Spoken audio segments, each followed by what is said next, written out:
Hey, it is the SportsEthos WNBA Today with Rick Kamla. How are you guys doing? The WNBA playoffs are singing right now, and so am I. I'm psyched. Tonight we get the return of games. Last night, a couple games on Monday Night Football. Pardon me. I'm under the weather, so if I'm jammed up today, please bear with me. But Monday Night Football last night, bam, we're right back to work with the WNBA tonight. Psyched to watch these games. Vegas and Atlanta have a chance to move on to the second round. So it's big stuff going on, man. But I'm your boy, and this is the SportsEthos WNBA Today with Rick Kamla. So let's dive into the show, shall we? Because we are keeping the same format here. The top three and the bottom three from the previous week in the WNBA. I will hand out a Cammy of the week as well. Number one, and it's been number one with a bullet for a long time here. This is like, I don't know, like what's the most famous Michael Jackson song? I'm trying to think of a song that was, and I'm not a pop music guy at all. I'm like you already know. I'm weird, I'm strange, I'm underground. I like all the music that nobody knows about. So I'm not a pop music guy. But like Michael Jackson, Billie Jean, isn't that the song? I don't know. But some Michael Jackson song that was at the top of the charts for like 13 weeks in a row. That's the Vegas Aces right now. Asia Wilson and the Aces. Wow, is that? I have no pop knowledge at all. You want to go into metal, hard rock, jam band? I got you there. Jazz, old school hip hop. I got it, but I don't have pop music. I'm actually kind of proud that I completely butchered that Michael Jackson thing. Kind of proud about that. It is a glimpse into the musical soul that I am. I certainly don't hate Michael Jackson. Don't get me wrong. I'm not into pop music. But Asia and the Aces are at 17 wins in a row. They take a 1-over lead over Seattle. And that doesn't surprise me. 102-77 kind of surprised me. Seattle. Whoop, they let go of the rope, bro. They did. Phoenix Suns style. The Suns are really good at letting go of the rope when things get tough. They're down 18, late second quarter, elimination game. Cancun. Sounds great right now. And maybe Seattle had a little bit of that too. Asia Wilson, this stat line is gross. 29, 8, 2, 2, 3. Asia, you're too good. Take it easy on these ladies. My goodness. That's every layer of the box score right there. I think she had a 3-ball as well. Jackie Young went 18, 5, and 7, continuing her all-star year. Jewel Lloyd against her former team. Bat, bat, bat. Hit 3 threes, 14 points. Actually, let me do the Stacey King. Bang, bang, bang. I'm getting primed to watch Adam Amin, Stacey King. All the homies are about to come back, man, covering the NBA. Iron Eagle, Sarah Kustok, Breen and Walt Clyde. Come on, man. Billy Mack and Stu Lance. Stop it, man. So psyched for the NBA season to get here. Vegas shot 51% overall, 48% from three. And they just erupted, man. They did. It was a love fest. Seattle shot 44% by contrast. Gabby Williams probably had the best game for them. Efficient shooting, 16 points. She did her job. Nobody else did.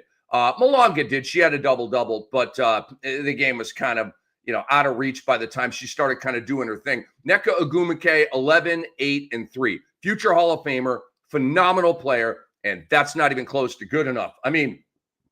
Nneka is facing a really terrible matchup here. This is Asia Wilson. This is the best player in the world, and it's not debatable. So she better pack a lunch for this home game in game 2. I'm telling you, 11, 8, and 3, and you're going home. She needs a game in game 2. Easy Magbagor, awful. 2 points, 3 rebounds, 2 assists. And so just on the Seattle side, it was dreadful. Were they up the night before kicking it in Vegas? I digress. All right. So, and I'm going to talk about this a little later. Breanna Stewart is dealing with knee issues now. Okay. With that happening and with now the uncertainty that creates for the New York Liberty, Las Vegas, and they might have already been, but Las Vegas is the second best team in the WNBA. They have proved it. Okay. They entered the playoffs as the second seed. There's that. They've won 17 games in a row. They just obliterated Seattle and humiliated them and did some soul snatching on them.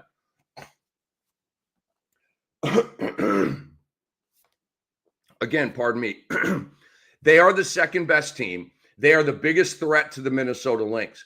I didn't think we'd be here talking about this, but injuries happen, the season unfolds, and this is what you get. Okay. Vegas, making the trade for Jewel Lloyd.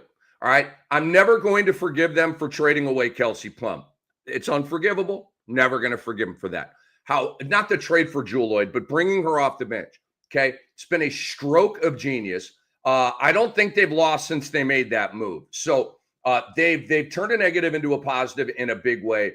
And you're getting bench production. Evans had a really nice bench game along with Jewel Lloyd. You had two heavy hitters off the bench in game one.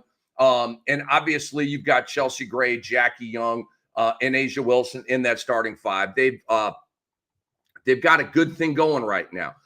You know how they say don't peak too soon? And like Pete, they're hot at just the right time. That's Vegas. They're hot at just the right time. They're hotter than any team in the league. They're even hotter than the Minnesota Lynx. They are. I'm not saying they're better than the Lynx, but they're hotter than them. The Lynx haven't won 17 games in a row. And I'll get to the history on that streak in a minute. Minnesota and Las Vegas, to me, are now on a collision course. They are one. They are two. They would not play each other. Like if they both continue to win out, bam, they're going to meet on the mountaintop. Okay. So there's no, we would get Minnesota in Las Vegas in like the conference finals or like the semifinals, right? That's not going to happen. It's the WNBA finals. That could be pretty fun, huh? What do you think? Asia Wilson, Nafisa Collier, the top two players in the world. I think Fee, I mean, how can you not put her above Caitlin Clark? How can you not put her above Stewie? How can you not put her? I mean, not historically over Stewie, right? Don't get me wrong. Stewie's most likely on the Mount Rushmore of women's basketball. Fee isn't even close, okay? But Fee is building, okay?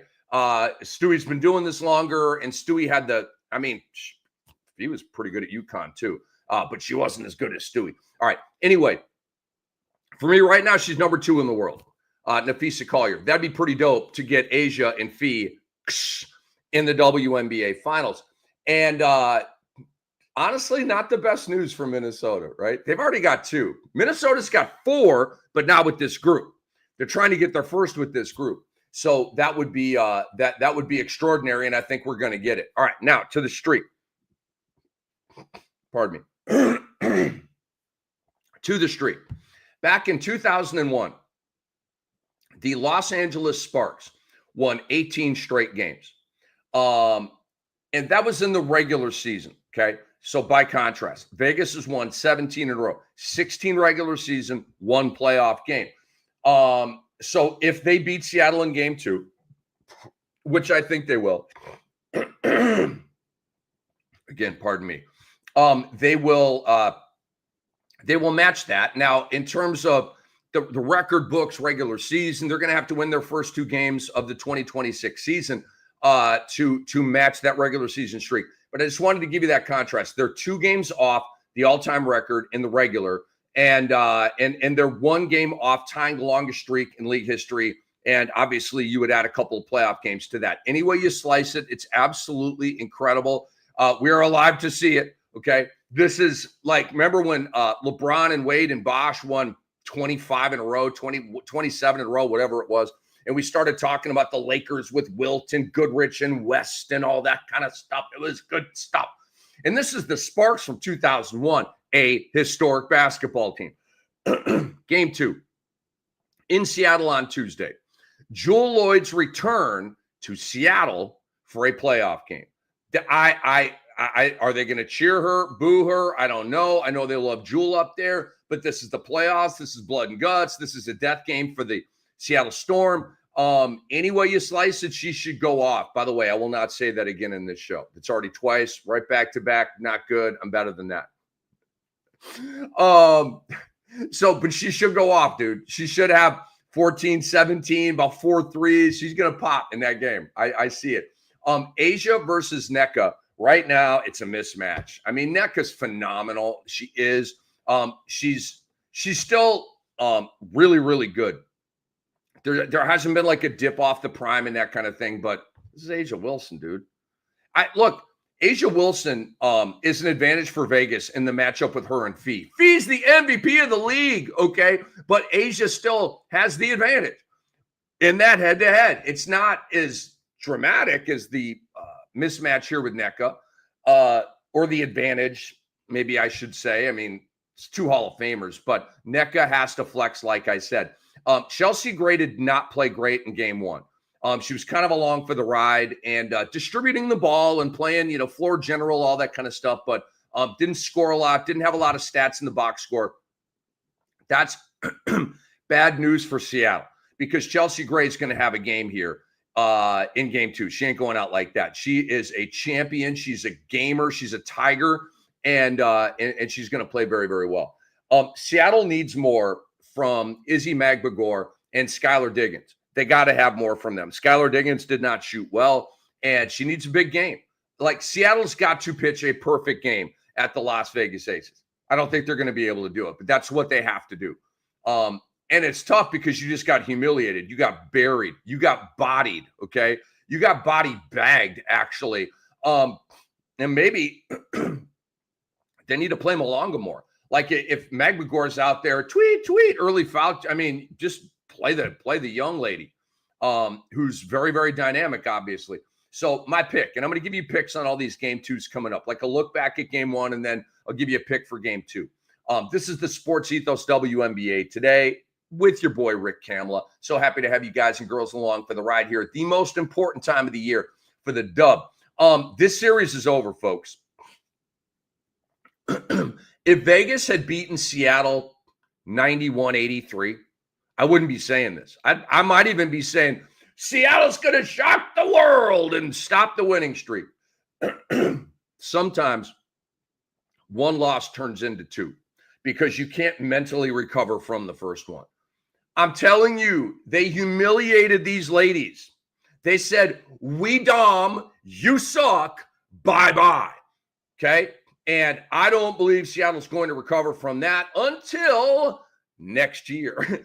And so that's what's up here, man. In Vegas, guys, they're on a 17-game heater. They're clicking on all cylinders. They're motivated. They're hungry. They're organized. They've got the second best coach in the dub and Becky Hammond behind the GOAT Cheryl Reed. Okay. They got too much going, man. They have too much going for Seattle, who has been clunky and weird, underachieving. They have the highest talent to lowest win total production, I would say, in the WNBA, which leads to, yo, man, what about your coach? I'm just saying this team should be way better than they are. Talent up and down the roster on the Seattle Storm. And here they are, middle of the pack, 7 seed, forced to play the 2 seed, getting trucked out of the playoffs right away. And if Seattle did snap Minnesota's streak. I will say that. Remember that? I was like, how long is Minnesota streak going to go? Bam. Next game at Seattle, they take it out. That's the regular season. And that game was not against the 17 winning streak Las Vegas Aces and the greatest player in the world in A'ja Wilson. So I'm just going to say that. I think Vegas is going to end the series. Might be a close game. I don't know. I don't know. Vegas is going to win that game. I don't think they're going to let Seattle have that life and feel like they can get back in it. Top 3, bottom 3 from the previous week in the WNBA is how we roll. We got number 2 on the good side. My Minnesota Lynx destroy your Golden State Valkyries in game 1. By the way, I can't wait to talk about Coach NAKASE of Vegas, or of Golden State, and her complaining. I can't wait. And we'll just, it's going to be like a rant built into the bottom 3. Respect to Coach NAKASE. Respect. And then also some criticism. That's coming up. So the Lynx destroy the Valkyries in game 1. A lot like what Vegas did to Seattle. Soul snatching. Give me that soul. You no longer have a soul. And if you don't have a soul, you can't beat us. That's what these dominant teams are doing right now. And it is a sight to behold. Are the games great? Not really. I mean, they won by 29 points. But we are watching a championship ascent for one of these teams. This is either going to be the dynasty for Vegas, right? Their third, okay? The Asia dynasty. Or it's going to be perhaps the beginning of a new dynasty with the Minnesota Lynx. And all that stuff gets me really, really hyped. And if the Liberty can somehow make that push, they would have 2 in a row, and then they could enter that dynasty conversation. I mean, heck, Minnesota hasn't even won one yet, so I'm a little ahead of myself with that. I'm not saying they have a dynasty. I'm just saying if they win this year, maybe we can have that conversation. Kind of like I was with OKC last year. Don't want to talk about it until they win one. They win one, we can have that conversation. So I'll check up on that. Natisha Heidman hit a couple of 3 balls, had 18 for the Lynx. What a year she has had. My goodness. Kayla McBride had 17. Jessica Shepard, who's been phenom, had 12 and 8. And then Courtney Williams, all-star, 11 points, 4 steals, and just as doggy as can be. Veronica Burton, who we'll talk about in a minute, she won the MIP, had 14 for GSV. She also had 7 assists. She also had 7 turns, which was not good, obviously. Game 2. The Valkyries will be looking for their first win against the Minnesota Lynx. They lost all 4 regular season matchups, 3 of them by double digits, okay? Golden State's going to host game 2 on Wednesday. Today, of course, is Tuesday, so they will play tomorrow. And Minnesota will beat them tomorrow at their arena, Chase Center, and they will move on to the second round. That is my pick. Minnesota's going to end a fantastic inaugural season for the Golden State Valkyries. They made the playoffs. I know they're the 8th seed. There's nothing to be ashamed of about that. They made the playoffs. Expansion teams in the WNBA usually are awful. Expansion teams in any league are usually awful. You get players from the expansion draft, which are fringe players that teams kind of want, but they're willing to let go. They're not letting go of any other big boys or girls. You've got the draft. Okay, great. You got a draft. Got to hit your picks. Somehow, Golden State got Veronica Burton through the expansion draft. Well done. Okay. But guess what? Kayla Thornton made the all-star team and then got hurt. And so maybe she's their best player, but it's kind of blurry. It's kind of like a with her and Veronica Burton. So good on them for getting arguably their best player out of the expansion draft. That's pretty impressive. Pretty impressive stuff. But what's more impressive is what Minnesota is going to do to GSV in their upcoming game. And Minnesota's going to win this one, especially, Vegas plays tonight, guys. And so they're going to win, I think, and they're going to move on to round 2. Minnesota's not going to want to have – look, Vegas has Minnesota's attention. They've won 17 straight games. They have their attention. They do. Minnesota's not going to want Vegas to get into the clubhouse, okay, with a winning scorecard, and then they've got to go to a game 3. That's going to piss them off. That's the last thing they want. They do not want a 3-game tangle with GSV. Matter of fact, this would be like an embarrassingly bad look for the Minnesota Lynx. It would. And I know it's at GSV. They have a great home court advantage. The crowd's going to be lit. I get it. You're the Minnesota Lynx. You were 34-10, yo. You have been the best team, bar none, in this league all year long. You can't go 3 with GSV. You can go the distance in any other series. You can't do it against an expansion team. The WNBA world will crash down around you and start dissing you and humiliating you if you lose this game. And I'm talking about if Burton hits a half-court Jerry West-esque heave to win the game, 91-90, right? Like heartbreaker. I'm still pissed. You shouldn't be in a 1-possession game against GSV. Handle your business, Minnesota. I'm getting kind of cranked up here, and they haven't even lost the game yet, but I'm just trying to motivate my girls, okay? The bottom line is GSV is rooted in defense. They're rooted in organization, great coaching by NAKASE, great home court advantage. They don't have a lot of firepower. They don't have 3 ladies that can pop for 20 any night. They just don't have that, okay? Minnesota does. That's not going to work. This is a math problem. Like, Seattle has a better chance of upsetting Las Vegas than GSV does of beating Minnesota. Seattle's got firepower. They've got a lot of firepower, okay? They have a better chance of beating Vegas in game 2 than GSV has of beating Minnesota in game 2. It's just math. GSV, I can't wait to see what they do in the offseason, how they build, how they get better, because they've got a really good base. Ground zero was very, very impressive for them, okay? But it's going to come to an end very, very soon, as in tomorrow night. We have an app, and it's free, and it's amazing. It's the SportsEthos app, okay? WNBA, pardon me, NBA blurbs, NFL blurbs, Major League Baseball blurbs. Continuous, boom, boom, like waves crashing on the shore off the Gulf down here. It's just one after the other, okay? We keep you abreast. These are the tools you need to win fantasy sports leagues. We got it. It's free. We're giving it to you, okay? So download the SportsEthos app. We appreciate it. We continue to add stuff to it all the time, by the way. It's dope. Number 3, in my big 3 from the previous week in the dub. The Dream. The Dream. I like the Atlanta Dream. Dope uniforms, great crowd. They got a leg up on the Fever, and they lead 1-0 in that series. 80-68 is the final in game 1. Alicia Gray, 20 points, 6 rebounds, 4 assists, 1 block, 3 steals. Ryan Howard, 20 points, 4 threes. Naz Hillman. Is she going to win 6th person of the year? She should. 6th lady of the year.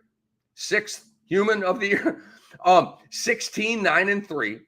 I'm not done. 3 blocks, 1 steal, 2 threes. What a line.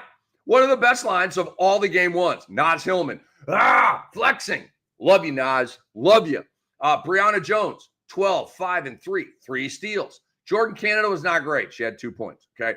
Brittany Griner, I'm sorry. WASHED. I'm sorry. Respect, love, admiration. All that. Absolutely true and evident and right here at the service. And also, I'm a talent evaluator. I'm an analyst. And I don't use that word in quotes, okay? I am an analyst. I own that. When you've been doing it for 30 or 40 years, you can own that. You know what I'm saying? Brittany done, man. Brittany's done.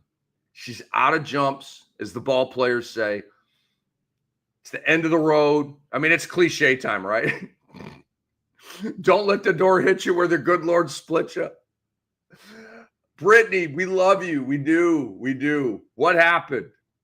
What happened? Because you are aging out. Well, I tell you what happened. We've talked about this. The stint in the Russian cell. Her athleticism has not been the same. It just hasn't. It just hasn't. I think that sapped her. The lack of activity. She didn't have trainers around her, right? She probably couldn't work out a whole lot, and it's tough. It's tough, especially in your 30s, then to like crank it back up and kind of regenerate and restart. She hasn't been able to do that. She had a couple good years in Phoenix. She did, but the boards and the blocks went boo. Okay, that's the athletic stuff that I think got sapped in that prison cell. She just hasn't been able to fully recover, and now she's slammed into a wall. I don't want her to be hurt, but I kind of hope we hear, oh, she was playing through a knee sprain all year, and so, oh, that's why Brittany was so awful, right? As opposed to, we don't have any of that intel right now, so it's just, yo, you look washed. She had 2 points and 2 rebounds in 8 minutes. Yikes. 8 minutes in a playoff game. So you can forget any Alex Caruso vibe going on here. Remember last year, OKC basically rested him, cruise controlled him all year. Playoff came and they went, here's some Caruso. How do you like this Caruso in your face, right? Bam, just throwing Caruso at you. They saved him for the playoffs, in my opinion, and that worked. I thought Atlanta might be doing that with Brittany Griner. By the way, it's never good when I'm trying to do animated stuff and then I completely cover up the camera. What a dumbass move. On the Indiana side, Kelsey Mitchell. What a freaking badass she is, man. I mean, what a badass she is. 27 points, 9 of 18. Wash, rinse, repeat. I think she ended the year at 20. Let me check that out. Did Kelsey end the year at 20? I think she was at 20.03. No, we got playoff scoring. Sorry, let me check this real quick. Kelsey Mitchell did average 20. Good for you. Like I said, big deal. Big deal. You can throw a party about that. Oh, I averaged 20. For guard, big deal. We've already talked about that a whole bunch. So she was third in scoring in the dub, by the way, behind Asia and Fee. Pretty phenomenal stuff there. And 20 a game. And she had 27 here. Aaliyah Boston, not it. 8 points, 12 rebounds, 5 assists. I mean, there's some goodies there, but she shot 3 of 9. Not her best stuff. Howard had 5 points on 2 of 7. Not even close. Natasha Howard. Lexi Hall was awful. 3 of 13. Remember, no Sophie, no Caitlin, and they no Sid Colson. Like, they're super shorthanded here. They had 9 bench points, did Indiana. So we shift to game 2 here. Game 2 is tonight in Indy. Home of the 2-0 Indianapolis Colts.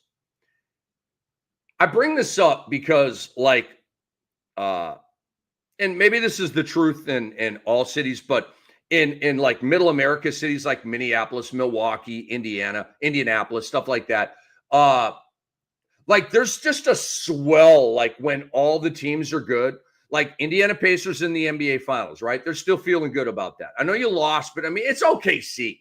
Stop crying in your beer. You lost to a freaking juggernaut, dude. Nobody thought you were lucky to go 7. Anyway, the Colts are 2-0. The Indiana Fever are in a death game at home, right? And they love the Fever in Indiana.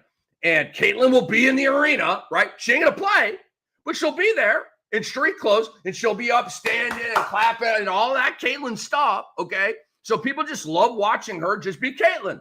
She's America's sweetheart. She's the sports version of Taylor Swift. It's all good, man. Not hating. Have I said anything that's incorrect so far? No, I have not. So this is all a lead up to KAM'S pick for game 2. I got Indiana. Atlanta fans, don't be mad at me. You're going to win this series, okay? But you're going to have to go long to do it. I mean, go beat them. Prove me wrong. I don't hate your team. As my buddy Antonio Daniels used to say on NBA radio all the time, I don't hate your team. Great line. Like, just because we're critical doesn't mean we hate your team, okay? If I hate something, I'll tell you I hate. You know what I hate? I hate what the WNBA is doing to the players, money-wise, collective bargaining-wise. I hate that, okay? I don't hate any of these teams. I don't hate any of these players. I hate that, okay? Do I hate Kathy Engelbert? No, I don't hate Kathy Engelbert. I dislike her right now. She's in my penalty box right now. I don't hate her. No, that's too strong. I mean, if next year it's just washed out, there's no WNBA season in 2026 because the players smartly, leverage-wise, take their ball and go home. That's what I think the players need to do. Just don't wait for them to lock you out. Lock them out. Just say, we're not playing. We're going to play unrivaled. We're going to play overseas, and screw you. The WNBA is going to fold. And then the WA is going to fold and pay the ladies, okay? The only way you're going to do this, though, is to just bail. All of you. Not here and there, not here, because then they can mix and match a league together. No, like Fee, Asia, Stewie, Sab, Paige, all of the top, and then that will trickle down to all the rank and file, and then everybody will leave. That's the only way they're going to win this, in my opinion. Because can they just sit down and earnestly negotiate, reasonably and fairly negotiate, and get what they want? I doubt it. And I hate that that's my opinion. I don't want that to be my opinion, but I'm in my 50s. I've lived a long life. I've studied history. I've studied sports. I've professionally covered sports for 30 years. Okay. And I know the power struggle. I know that the haves do not ever want to give to the have-nots. They don't. Okay. And that's what's happening here. Can the ladies they're the have-nots, by the way, even though they're the league, they're the have-nots. Okay. Can the have-nots get what they need and what they deserve from the haves? When has that ever happened? For real, okay? I'll tell you when it's happened. The NBA. That's it. The NBA. They have the best CBA by far, and the CBA now is cracked in a lot of ways. But what I mean is It's a partnership and a collab between the league office, the teams, and the players. And you can feel that, okay? Now, the new CBA, like the previous one, was the best CBA of all time. This one's gotten more strict with the second apron. It's limited some money, and so that's a little bit different, but it's not anywhere near, it's not even in the same universe in terms of the CBA that the WNBA has, okay? Sorry for that. Actually, I'm not sorry, but that was a random thought bubble. Indiana, the Fever are going to be awesome at home, all right? And all of these strugglers in game one are going to play better. Aaliyah Boston's going to fire. Howard's going to fire. Hull, role players, look, Lexi Hull on the road, that's not going to work, okay? I would have faded her all day long in like prop bets and stuff. Now that Lexi's back home, right? Because she's a fringe role player. And what I mean by that is she's a bench player, right? But because of all the injuries, she's starting. But she's a bench player. She is. She's a bench player. Like Jose Alvarado in the NBA. He's a bench player. He's a really good bench player. Lexi Hull is going to kick ass and take names in this game. I really believe that. She's a feisty girl. She's back home, coming off a horrible game, which you know has been eaten at her. She's going to fire. And the bench for Indiana is going to be better. Maybe not dramatically, but it will be better. It can't be any worse. What, they have 9 points or whatever? Even if they get to 15, 16 points, every point is going to be precious in this game. Atlanta is a great defensive team. They keep the scores low, okay? So every point matters. Guys, SportsEthos.com. Please go check it out. We've got all the good stuff. Aaron Brewski, myself, Dr. A, William Harris, Tim Woodson, Mark Camaro, our whole gang, dude. And that's just the basketball guys. Andre Lemouche, obviously, is the boss, the Latvian 007. He's the guy. He's involved with our coverage over there, very much involved with our coverage over there as well. Our NBA draft guide is up right now, okay? You can check it out. There's tremendous tools out there. There's ranking tools and stat evaluation, all kinds of stuff you can do, man. So go check it out at sportsethos.com. Get the Fantasy Pass. Get the Ethos 360. Come on. There's all kinds of great stuff over there, and we appreciate that from y'all. So I do see a game 3 between Indiana and Atlanta. Now, we move on to the bottom 3. This is the Sports Ethos WNBA Today with Rick Kamla. Number 1 in my bottom 3. Stewie and the Liberty are in trouble. Big trouble. Stewie underwent an MRI and additional testing on Monday. That would be yesterday, according to Ramona Shelburne, to further examine the left knee injury she suffered Sunday in overtime in their win over the Phoenix Mercury in game 1 of their playoff series. Stewart was injured with 3:01 left in overtime, attempting a layup against Sabali and Bonner. She went up, appeared to be grimacing, landed on the court, immediately was grabbing her left knee. Initially, she stayed in the game, but she left with discomfort. She sat on the bench, visibly in pain, tears in her eyes. Not good. Coach Brondello said after the game that we're just hoping that she will be okay. I want to stop right there. The word hope creates a ton of concern for me. A ton of concern. The tears in the eyes, the grimacing, all that, it's not good. It's a knee. But we're just hoping she will be okay. Again, for those just joining us, the word hope is a bad thing in sports. When it's coming from a coach, a player, a GM, we're hoping the player, blah, blah, blah. It's a shoulder shrug. When they say hope, it's a shoulder shrug. And it's a negative shoulder shrug. It's I don't know, we're fearing the worst. It's a glass half empty situation. How do I know this? Again, guys, I've been doing this a long time. This theory right here is held up time and time again. That's why I keep going to it. Whenever, the word hope, it's undefeated.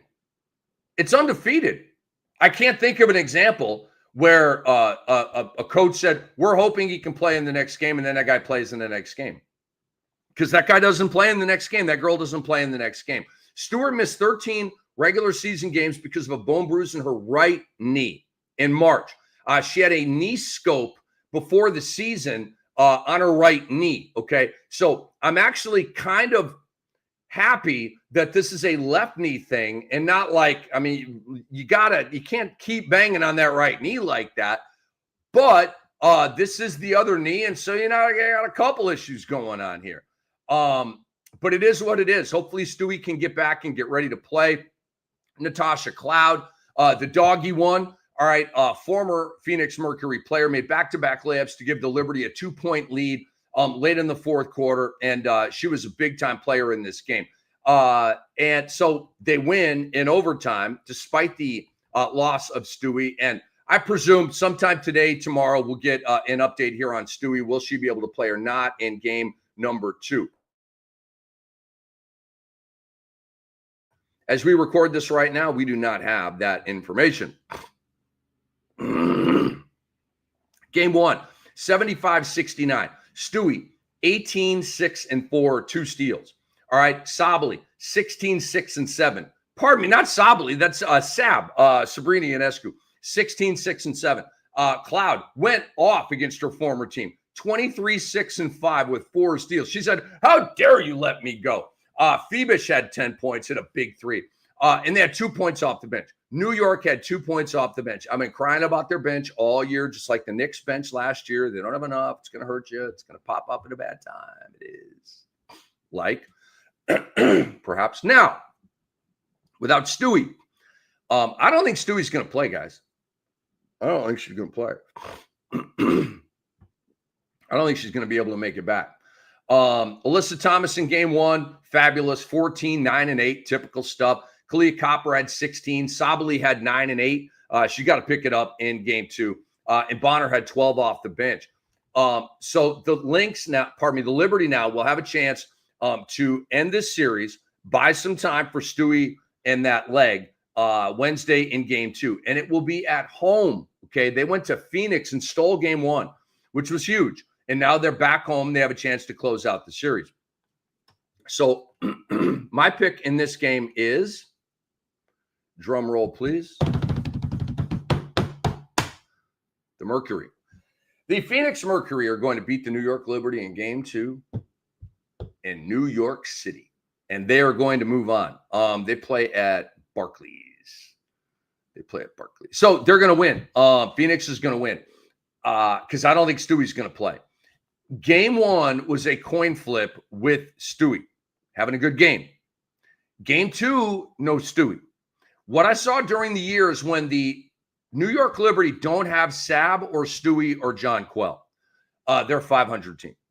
They're just an ordinary team. Okay. I don't think they're going to have Stewie for this game. I believe that the Mercury are going to beat the Liberty, and it's going to be a phenomenal game. Great atmosphere, all that kind of stuff. And we are going to get a game 3. So I see 2 game 3s, Atlanta and Indiana, and also New York and Phoenix. I think they're going the distance. All right.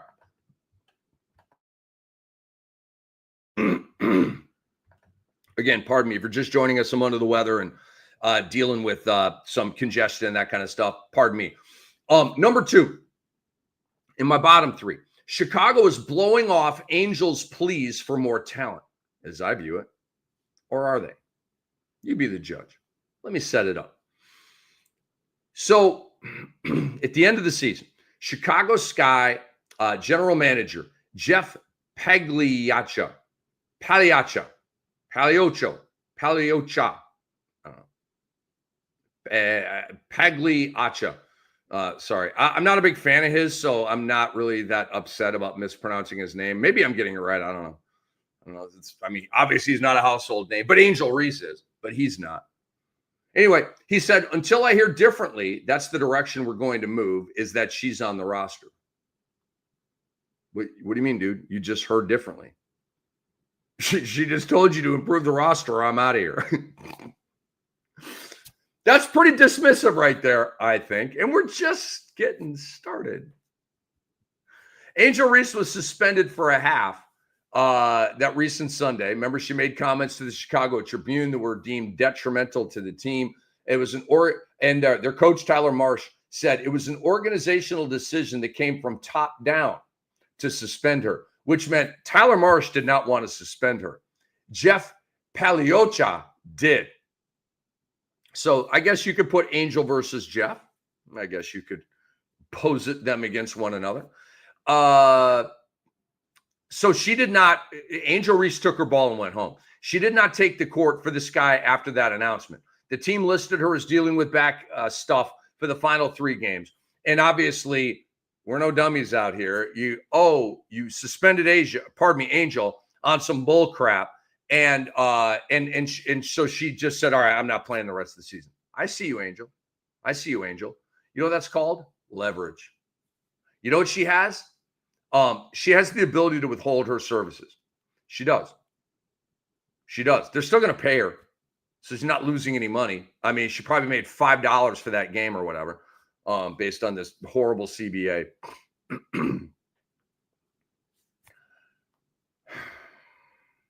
Where do I want to go with this? I'll read this quote from Paglioccia.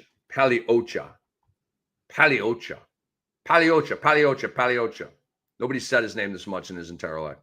Quote, Angel is an ascending young talent in this league who's had 2 very, very good seasons here in Chicago. No, dude, she's the best rebounder of all time. Okay, that's what you should have said right there. Not an ascending young talent. This guy's an asshat. I can already tell. 2 very, very good seasons here. Anyway, he continues. Obviously, we went through what we did. I feel like we closed the chapter on it. I bet you Angel doesn't feel that way, Jeff. She spoke to her teammates. She spoke publicly. We moved on as a team. She's a special player, and I have good conversations with Angel daily, with her team daily. They're constant, and they're productive. I don't believe that. Do you guys think that Jeff Paglioccia and Angel Reese talk on the phone every day?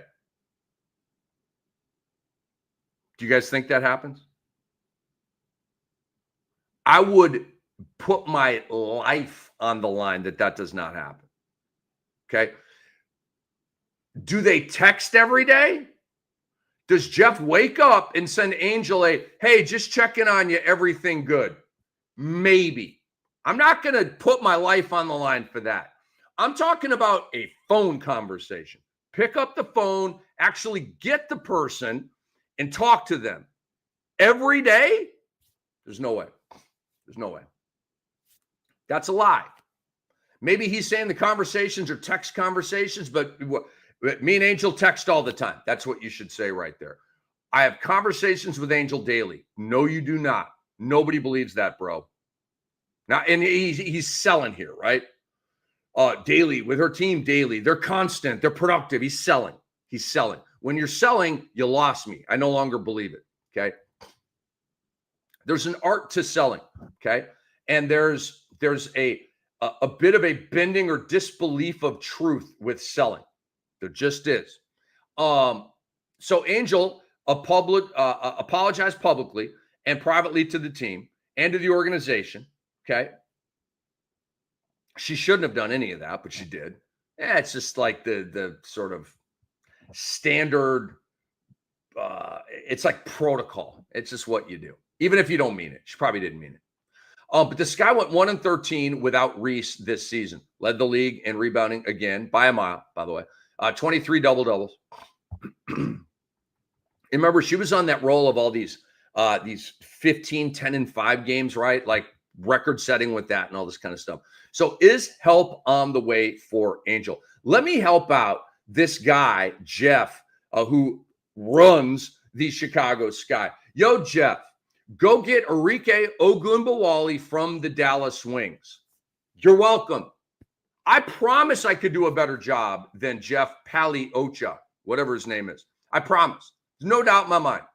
No doubt in my mind. Because I would be handling the Angel thing. So I would have talent around Angel, first of all. So Angel said to the Chicago Tribune, I'm not settling for the same bleep we did this year. Adding the team has to get great players or else she might consider a move.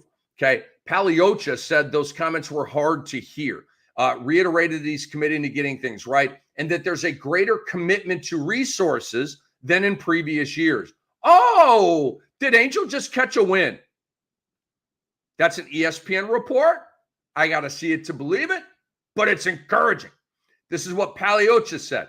I'm appreciative that we have passionate fans that want to see winning. We feel the same. And I know I have full support from ownership. We have great conversations. There's a lot of mutual respect there. I have all the respect in the world for Tyler. I think he's the guy for the job. What the hell does all that mean? I appreciate that we have passionate fans that want to see winning.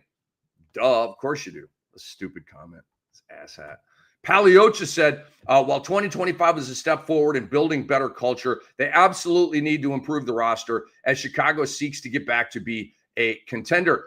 Their roster, by the way, has Angel Reese, Kamla Cardoso, and their 2 rookies. That's it. That's not good. You don't have, a couple of defensive dogs and a 3-point shooter. You got and this dude's going to screw it up. He's got too many holes to fill.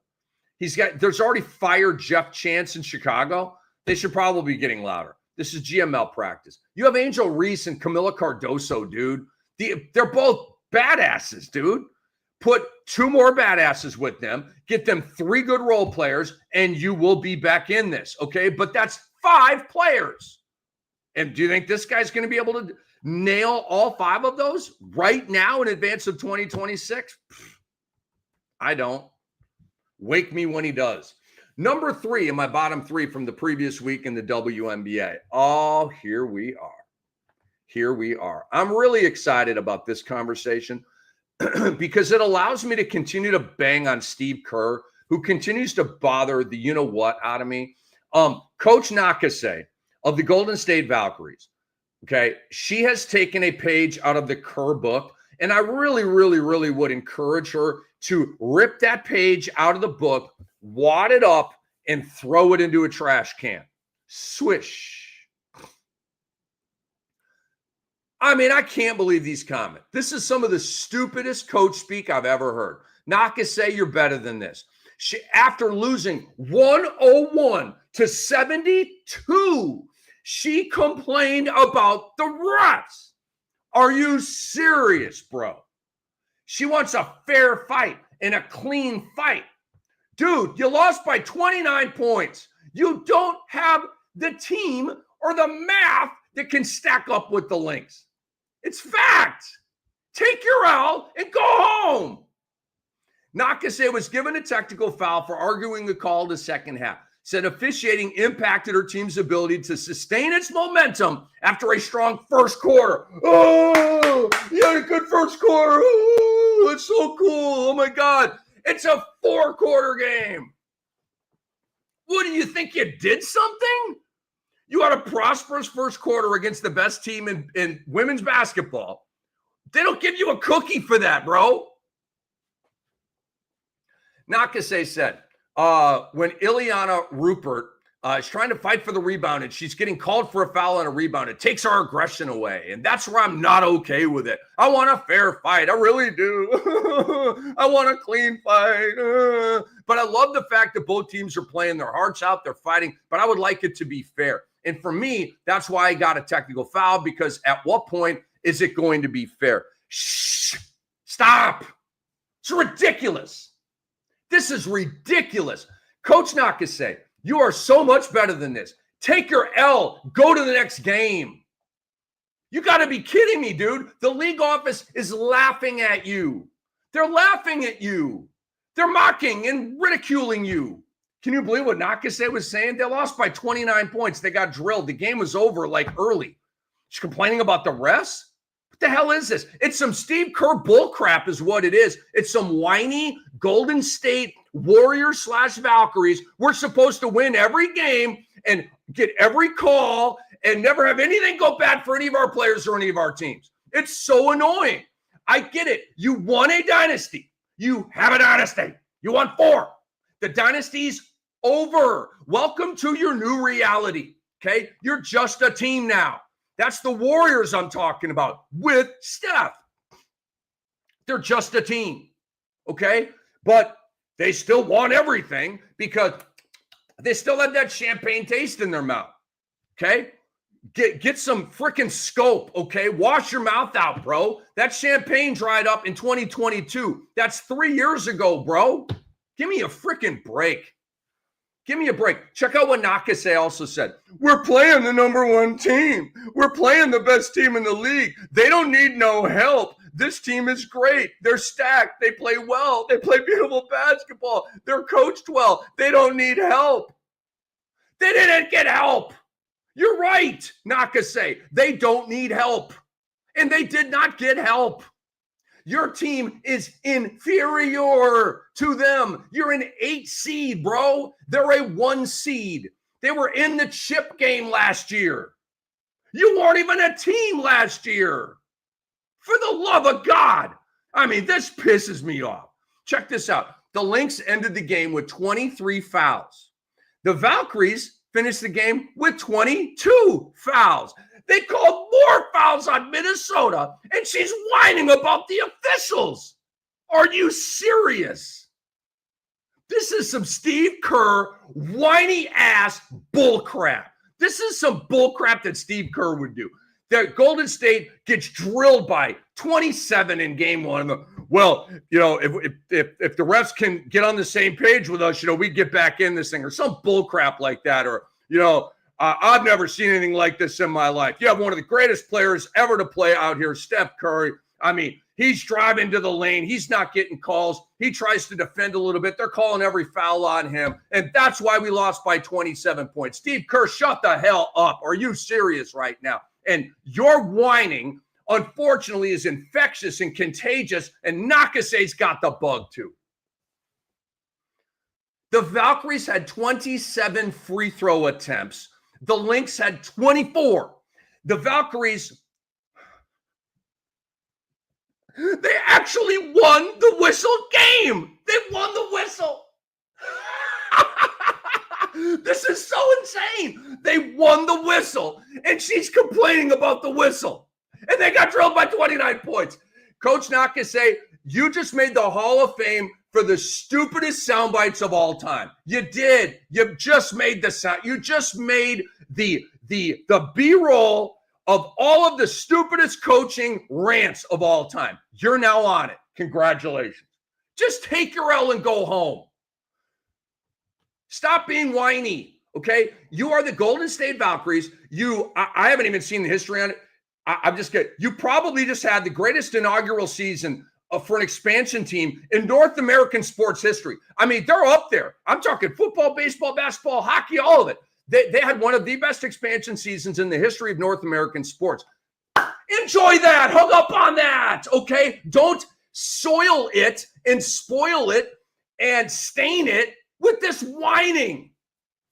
Stop having lunch with Steve Kerr because this one, all this whiny stuff. This is not coaching, NAKASE. This is begging. This is panhandling. Give me a break. Give me a break. All right, let's stick with the Valkyries here as we get out of here with the Cammy of the week. I'm fired up. I'm sweating a little bit. Feels good. Does.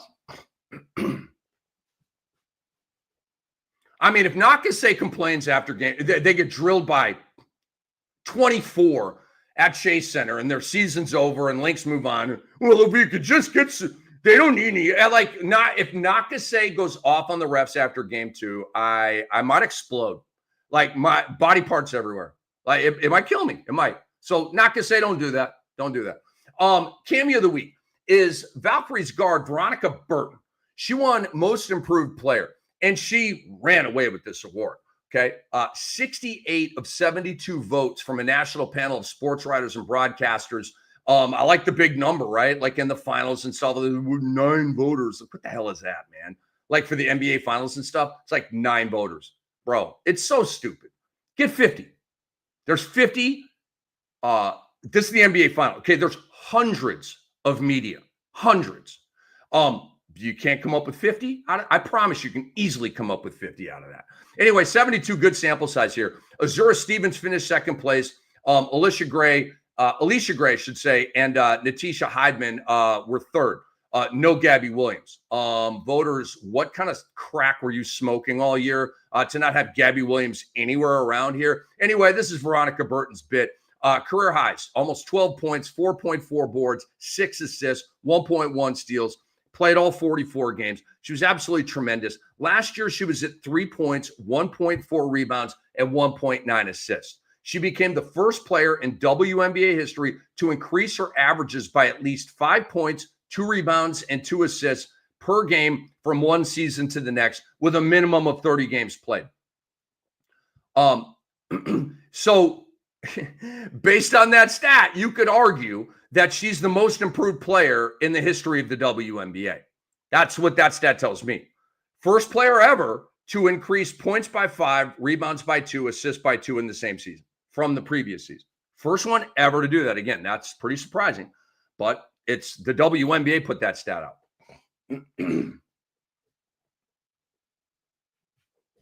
So that's pretty crazy. I can take you into the fantasy lab early in the year. There was confusion. It wasn't just my ranking. It was a lot of rankings because I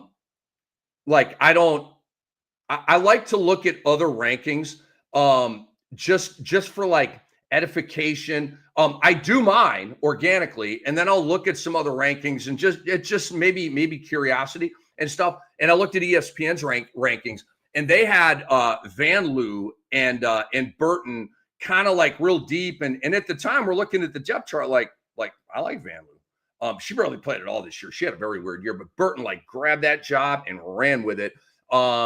She was the pickup of the year in fantasy basketball. If she was drafted, like last round, right? But pretty much a waiver wire pickup like first week of the season. And she was a badass all year long. Shout out to her. End of the season, ranked 3rd in the WNBA in assists per game and 4th in assist to turnover ratio. Became the first player in WNBA history to have at least 24 points, 14 assists, and no turnovers in a game. Nobody's ever done that before. Crazy, right? So good for her. She was drafted by the stupid and dumb Dallas Wings back in 2022, 7th overall. They screwed it up. They gave up on her. And then she went to Connecticut. They stupidly never played her last year and went to the Valkyries in the expansion draft. So Veronica Burton, we shout you out. You're now one of the big ladies in the WNBA and in fantasy basketball. So that was pretty cool. Guys, I really appreciate y'all watching the show here. I'm Rick Kamla. This is the SportsEthos WNBA Today with Rick Kamla. We love you. So we got some breaking news. Wow. How about this? Andre Lemush, our great producer, is helping me out with this. Dallas Wings guard Paige Beckers is the 2025 Kia WNBA Rookie of the Year. So how about that? That's pretty cool. I may do a little something more with that a week from now on our next show, but pretty cool to get that out there. Just hit the wire. Obviously, is anybody surprised? Nope. We saw that one coming a mile away. Paige Beckers is already a top 10 player in the world after 1 year in professional basketball, which is really, really cool and good for her. So I will be back next Tuesday at 11 a.m. Eastern. I'll be feeling better. I'll be less chunky here, and we'll have a good time. Guys, enjoy the ball. I mean, by the time a week from now, we're going to be into the second round, okay? And I'm going to look back at like these game 2s and these game 3s, and I'll figure out a good way to stack it and make it make sense. But we're going to have a good time a week from now. Again, go to sportsethos.com. Check it out, guys. It's low dough. It's big bang for your buck. If you want to, DFS and betting and fantasy, we got you with all that in a variety of sports. Sportsethos.com. And download our app as well. The Sports Ethos app is completely free. And we really appreciate you guys. Subscribe to our YouTube channel as well. That helps us out a lot. And leave a comment and a question if you would like. We will answer those for you.